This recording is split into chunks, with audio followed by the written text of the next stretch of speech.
Assalamualaikum warahmatullahi wabarakatuh. Om Swastiastu, Namo Buddhaya, salam kebajikan rahayu. Perkenalkan, nama saya Amara Imelda Carolina dengan NIM 1312-3076. Saya dari Fakultas Hukum Prodi Ilmu Hukum. Baik, saya di sini membuat video untuk mengeluarkan tugas luaran magang saya, yaitu berupa video edukasi. Jadi, yang pertama-tama saya akan memperkenalkan, saya magang di kantor notaris Bapak Eko Dwi Kristianto SHMH yang beralamat di Gang Masjid nomor 200 Suluwagaling, Kecamatan Wonokromo, Kota Surabaya, Jawa Timur, Indonesia. Jadi yang selanjutnya saya akan menjelaskan pengertian apa sih itu notaris. Notaris adalah pejabat umum yang diberikan kewenangan oleh negara untuk membuat suatu akta otentik. Nah, akta otentik ini adalah dokumen resmi yang dibuat di hadapan pejabat umum yang berwenang seperti notaris dan PPAT. Contoh akta otentik itu ada akte jual beli tanah. Lalu yang selanjutnya yaitu ada pelaksanaan jabatan notaris. Apa sih pelaksanaan jabatan notaris itu? Jadi, pelaksanaan jabatan notaris adalah menjalankan profesi hukum secara jujur, seksama, mandiri, dan juga tidak berpihak. Itu diatur di dalam pasal 4 ayat 2 Undang-Undang Nomor 30 Tahun 2004, yaitu Undang-Undang Jabatan Notaris. Lalu, dengan kewajiban utama itu membuat minuta akta, yaitu menyimpan protokol serta merahasiakan isi akta kecuali diizinkan oleh undang-undang. Apa sih yang maksudnya minuta akta itu? Jadi minuta akta itu diatur di pasal 1 ayat 8. Minuta akta adalah asli akta notaris. Jadi dokumen asli akta notaris yang dibuat oleh notaris dan ditandatangani oleh para pihak di hadapan saksi dan notaris itu sendiri. Jadi minuta akta itu nanti akan disimpan oleh notaris di dalam protokol notaris.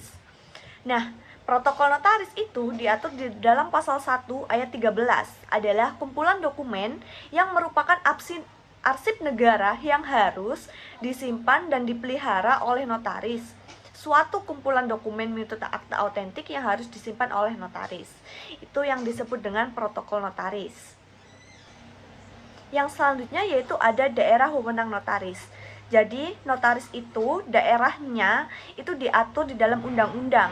Jadi tidak serta-merta notaris itu membangun kantor notaris itu ataupun PPAT itu berbagai cabang. Jadi kayak berbagai kota gitu. Jadi contohnya di kota Surabaya itu ada, lalu di kota Malang itu juga ada, tapi itu tidak diperbolehkan.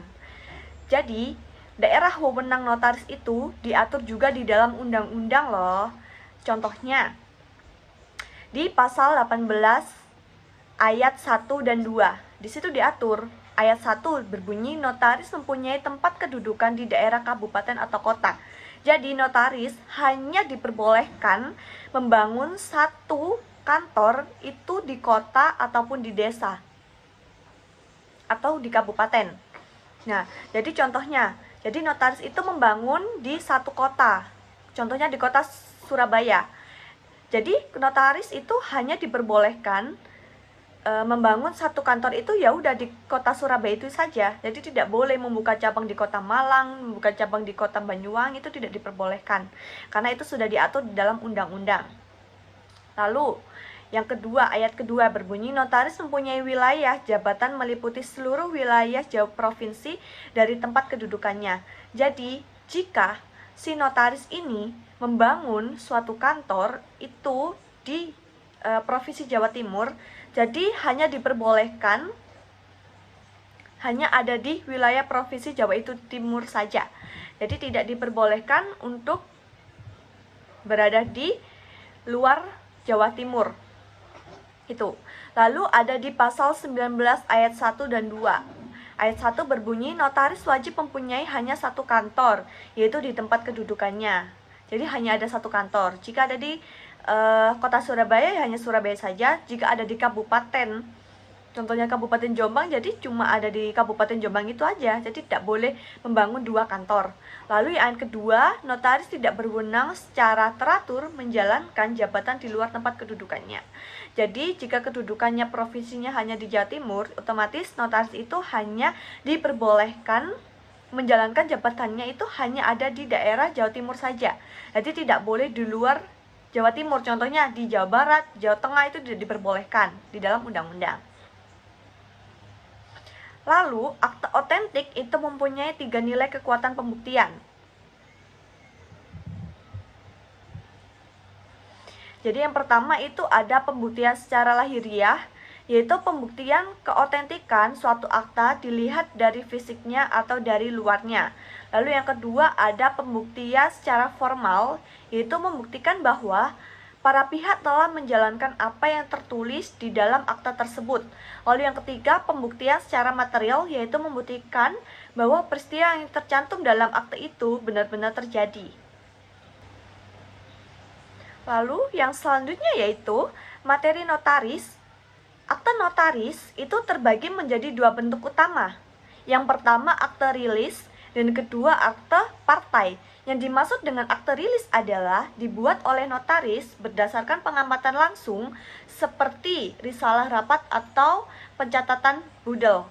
Lalu yang kedua itu ada akte partai. Akte partai itu dibuat di hadapan notaris berdasarkan pernyataan para pihak.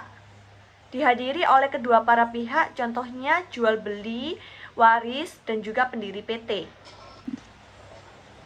Baik, di sini saya akan menjelaskan sedikit mengenai kantor notaris dan PPAT Bapak Eko Dwi Kristianto SHMH yang selama ini sudah membimbing saya dan menerima saya untuk magang di kantor Bapak Eko Dwi Kristianto SHMH selama 40 hari kerja.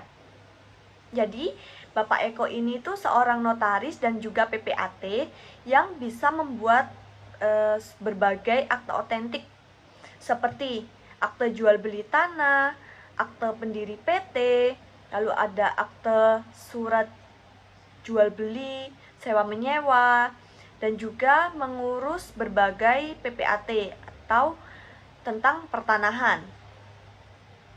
Lalu yang selanjutnya saya akan menceritakan pengalaman saya selama saya magang di kantor notaris Bapak Eko Dwi Kristianto SHMH. Jadi selama saya magang di kantor Bapak Eko Dwi Kristianto SHMH selama 40 hari kerja, ilmu yang saya dapatkan yaitu saya bisa membuat akte otentik seperti akte jual beli tanah dan juga akte pendiri PT.